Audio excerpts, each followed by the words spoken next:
Dear audience, তোমরা সবাই কেমন আছো? আশা করি ভালো আছো। আজকে আমি তোমাদের একটি বিলবোর্ড ডিজাইন করে দেখাবো। এই ডিজাইনটি সেম ক্যাটাগরিতে আমি কিভাবে করেছি, আমি এই ডিজাইনটা করেছি। এই ডিজাইনটি আমি তোমাদেরকে দেখাবো।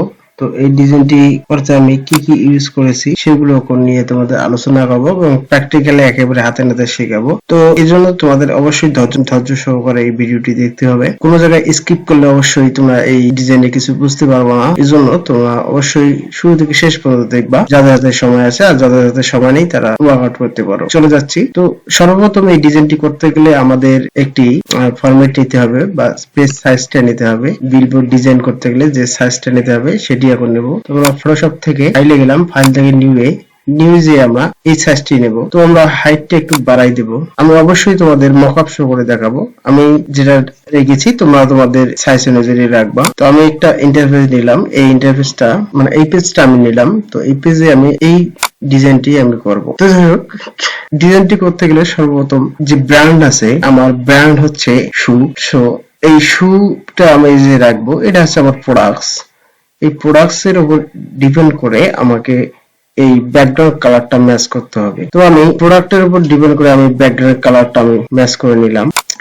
এখন আমি এই জন্য একটা লেয়ার নেব। ও তার আগে একটা কথা বলি, এই যে আমাদের পেজটা আছে এই পেজটাকে আমরা ক্রপ করে আমরা একটু বাড়াই নেব। আমরা এইভাবেই পেজটাকে ক্রপ করে বাড়াই নিলাম। এরপর একটা লেয়ার দিয়ে, যেহেতু কালার এখানে ডিপ হয়েছে এই জন্য আমরা একটা লেয়ার নিলাম এবং এই লেয়ারে আমরা এখন কাজ করব।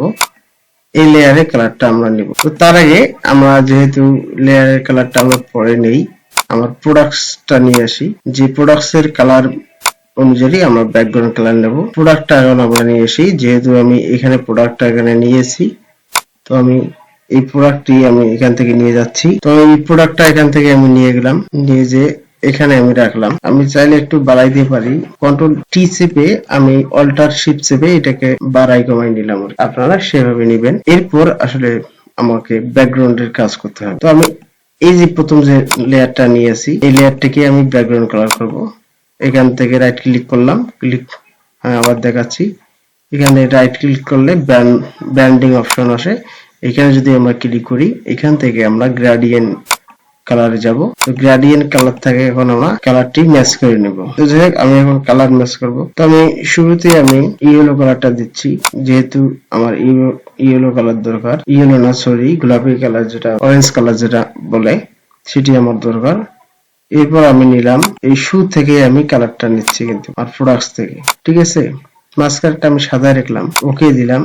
এখন আমি এটাকে এই 90 ডিগ্রি থেকে আমি 180 ডিগ্রি করে যদি দেই, এইভাবে যদি দেই এবং এটিকে যদি আমি স্কেলটা একটু বাড়াই দেই, তাহলে কালারটা আমার হালকা ডিপ হয়, ঠিক আছে। তো মূলত আমি দেখি ফুল বাড়াই দেই, ফুল বাড়াই দিলে আমার এরকম হচ্ছে। আমি আর একটু ডিপ করে দিচ্ছি, বাস। আমি এটাই এখন ডিজাইন করব। আমার ব্যাকগ্রাউন্ডের কালার অলরেডি এই সুইচ থাকে ম্যাচিং হয়ে গেল। তোমাদেরকে অবশ্যই প্রোডাক্টস এর কালার অনুযায়ী তোমাদের অবশ্যই ব্যাকগ্রাউন্ড অথবা তোমাদের লোগো কালার অনুযায়ী তোমাদের ব্যাকগ্রাউন্ড করতে হবে বা ডিজাইনটা ক্রিয়েট করতে হবে। যাই হোক, এখন আমি আসলে টেক্সট ইউজ করব। আমি দেখো এখানে টেক্সট ইউজ করেছি। এখানে টেক্সট ইউজ করেছি প্রথমে অ্যামাজিং। আমি অ্যামাজিংটা এখন নিয়ে আসবো। দেখো আমি এই টেক্সটটা ইউজ করেছি। তো আমি এখন অ্যামাজিং টেক্সটটা আমি এখন এখানে নিয়ে যাব। এটিকে আমি এখন এখানে নিয়ে আসলাম। এরপর আরো আমার টেক্সট আছে, সেই টেক্সটটা আমি নেব। তো অবশ্যই টেক্সট ইউজ করবা দেখে শুনে। আমি এই টেক্সটটিও আমি নিয়ে আসলাম। আমার প্রথমে টেক্সটটা একটু কাজ আছে, এখানে একটু কাজ করব। এটি কন্ট্রোল টি দ্বারা আমি এটিকে হাইড করে দিচ্ছি। ওকে, আমি অ্যারোকে দিয়ে এখানে মুভ টুলে ক্লিক করে আমি অ্যারোকে দিয়ে এটা নামাই দিব। এরপর এখানে একটা সাদা লেয়ার ছিল, এই লেয়ারটি যদি আমি দিই, আমি এখান থেকে দিতে পারি, আমি এখানে নিতে পারি। আমি এটাকে হোয়াইট করে দিচ্ছি। ওকে, মুভ টুলে ক্লিক করে আমি এটাকে সুন্দরভাবে সাজাই নেব। যাই হোক, আমার এই টেক্সটের কাজ আপাতত শেষ। এরপর আমি যে কাজটি করব সেটি হলো আমাকে আরো কিছু টেক্সটের কাজ করতে হবে। যেমন এখানে দেওয়া আছে 50% অফার। তো আমি এটাই যদি নেই অথবা এই লেখাটা যদি আমি এখানে নিয়ে আসি, দেখো এই কাজটি কিন্তু আমি করেছি। আমি কিভাবে করেছি সেটা এটাকে দেখাচ্ছি। এটা আমি একটু বাড়াই নেব, এই পর্যন্ত বাড়াই নিলাম। কন্ট্রোল টি ধরে অল্টার শিফট চাপলে এটা তোমাদের বাড়া কম হবে। আমি এটাকে দেখি যে একসময় হলো কিনা, হয়েছে। এরপর আমি আবার একটা শেপ নেব। আমি এই শেপটাকে কপি করে নিলাম, কন্ট্রোল টি দ্বারা এটাকে চাপ দিয়ে এটাকে আমি একটু সাইজ করে নেব মাপ অনুযায়ী। ওকে, এটার আমি এখন কালার চেঞ্জ করে দেবো। কালারটা দেবো একেবারে আমি অরেঞ্জ কালার দেবো। আমি এই অরেঞ্জ কালারটা আমি ইউজ করবো। যাই হোক, আমি অরেঞ্জ কালার দিব এখন। ওকে, আর একটু আমাকে বাড়িয়ে নিতে হবে, আর একটু বাড়িয়ে নিলাম। কন্ট্রোল টি দ্বারা এটাকে চেপে অল্টার শিফট ধরে আমি এটা কাজ করলাম, বাট এটা হয়ে গেল। এটিকে এখন কালারের সঙ্গে ম্যাচ করতে গেলে আমি এটাকে স্ট্রোক দিতে পারি। এখানে ব্র্যান্ডিং থেকে আমি এখানে স্ট্রোক একটু দিতে পারি যাতে এটিকে আরো ক্রিয়েটিভ দেখায়। ওকে, আমি এটা এই শেপটাকে আমি স্ট্রোক দিতে পারি। এটি স্ট্রোক দেব আমি এই কালার যদি দেই, দেখি কেমন দেখা যায়। যাক, আমি এটি দিলাম। এরপর আমি দিব আর আমার কিছু টেক্সট ইউজ ব্যবহার করা লাগবে। যেমন এখানে আছে এই টেক্সটটা আমি যদি ইউজ করি, হ্যাঁ এই টেক্সটটা আমি এখন এখান থেকে কপি করে নিলাম। সময় ভিডিওটা যাতে বড় না হয় এই জন্য আমি এখান থেকে টেনে এনে কাজগুলো করতেছি। আপনারা অবশ্যই টেক্সট গুলা লিখবেন। আরো কিছু টেক্সট আছে, আমি সেই টেক্সট এখন নিয়ে আসবো। যাক, এই আমার ইনফোটা আমি এখন নিয়ে আসলাম। এটাকে আমি একটু হালকা বাড়াই দিব, বড় করে নিলাম, যেহেতু এটি আমার অ্যাড্রেস বা ক্লায়েন্টের এটি অ্যাড্রেস থাকবে। এটা হালকা একটু ডিপ করে দিলেও সমস্যা নাই। এখন আমি শেপটা নিয়ে আসবো, অর্থাৎ আইকন। ঠিক আছে, এখন আমাকে আইকনটা নিতে হবে। আইকনটা এখন আমি নেব। এই আইকনটা এখন আমি নিলাম, যেটা ফোনে আমি ইউজ করেছি। আমি এটিকে এই অবস্থায় রাখতে পারি, আবার বাড়াইতেও পারি। যাক, এই অবস্থায় ভালো দেখাচ্ছে, এটাই রাখি। এখন কাজ কি? এখন হচ্ছে আমাকে এখানে লোগো নিয়ে আসতে হবে। তো যাই হোক, আমি এই লোগোটাই নিয়ে আসি। লোগোটা আমি নিয়ে আসলাম। আমি লোগোটা একটু বড় করে নেই। ওকে, লোগোটা আমি এই কর্নারে দিই। এরপর হচ্ছে এই আইকন গুলো আমি যেটা ইউজ করেছি, এই আইকন গুলো নিয়ে আসি। কন্ট্রোল টি দিলাম, একটু বড় করে নিলাম, না ছোটই থাক। ওকে দেই, ঠিক ভাবে ক্লিক করলাম। একটু ইয়ে হয়েছে তো একটু চাপাই দিতে হবে। বাস, হয়ে গেছে। এটি আমি এই পর্যন্ত দিলাম। এটিকে আমি স্ট্রোক দিতে পারি, ব্যান্ডেড অপশনে থাকে। আমি যদি স্ট্রোক দিয়ে দিই, স্ট্রোক দিয়ে দেখি কেমন দেখায়।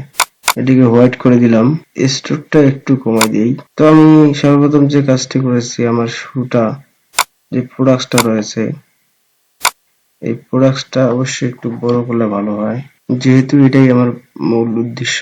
দেখো, এটা আমি বাড়াই দিলাম। এখন যে কাজটি হয়েছে, দুইটা আমাদের শেপ নেওয়া লাগবে। এটা আমি হাতে করে দেখাই। দেখো, এই শেপটি আমরা তৈরি করব, আমি তৈরি করে দেখাচ্ছি। একটা আমি লেয়ার নিলাম, পেন টুল নিলাম, এখান থেকে আমি ক্লিক করে এই পর্যন্ত আমি রাখলাম। এরপর অল্টার ধরে এখানে যদি আমি ক্লিক করি, তাহলে মাথাটা আমার কেটে গেল। এখানে রেখে আমি সাইজ মতন করে নিলাম। যাই হোক, এটি বড় হয়েছে, একটু ছোট করে নেই। এই পর্যন্ত রাখলাম। আবার অল্টার ধরে এখানে কাটলাম, এখানে মাথাটা লাগিয়ে দিলাম। কন্ট্রোল ইন্টার দিলাম। এরপর আমি কালার নেব, এই কালারটা নিলাম। কন্ট্রোল ডি দিয়ে আমি সিলেকশনটা তুলে দিলাম এবং এই লেয়ারটা আমি সব থেকে নিচে নিয়ে আসলাম। এরপর এটিকে আমি ফিল্টারে থেকে আমি এখন কালারটা একটু ডিপ করে দিচ্ছি, গ্রাডুয়েশন কালারে গেলাম, ওকে দিলাম। এখন এটিকে আমি কপি করে নিচ্ছি। এখানে এসে ধরে ছেড়ে দিলে আমার আরেকটি লেয়ার হচ্ছে। এই লেয়ারটিকে আমি খুব টুলে ক্লিক করে এই লেয়ারটিকে আমি এইখানে নিয়ে যাব এবং এটিকে আমি কন্ট্রোল ফিলিপ ইন্টার করলাম, সরি, এটিকে আমি ফিলিপ ভাইটাল থেকে এটা, বাস, এটিকে আরেকটু নিচে নামিয়ে দিই। এটিকে আমরা হোয়াইট কালার করে দেখি কিরকম দেখায়। তো আমি হোয়াইটে রাখলাম, আমি নিচেরটিকে হোয়াইট কালার দিব। যাই হোক, আমার ডিজাইনের কাজ অলরেডি শেষ।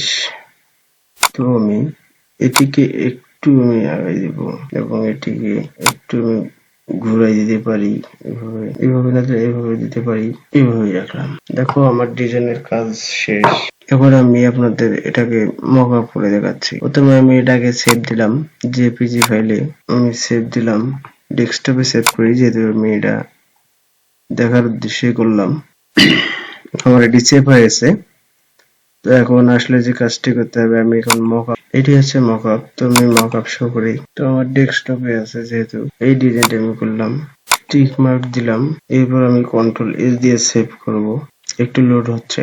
এখন যদি এখানে ক্লিক করি, দেখো এটি আমার মকআপ শো হয়ে গেছে। এটি হচ্ছে আজকের বিলবোর্ড ডিজাইন। তো ধন্যবাদ সবাইকে। এই ভিডিওটি দেখে আপনারা যদি বিন্দুমাত্র উপকৃত হন তাহলে অবশ্যই আমার চ্যানেলটিকে সাবস্ক্রাইব করবেন এবং পাশে থাকা বেল আইকনটি ক্লিক করে রাখবেন, পাশাপাশি কমেন্টস করে জানাবেন।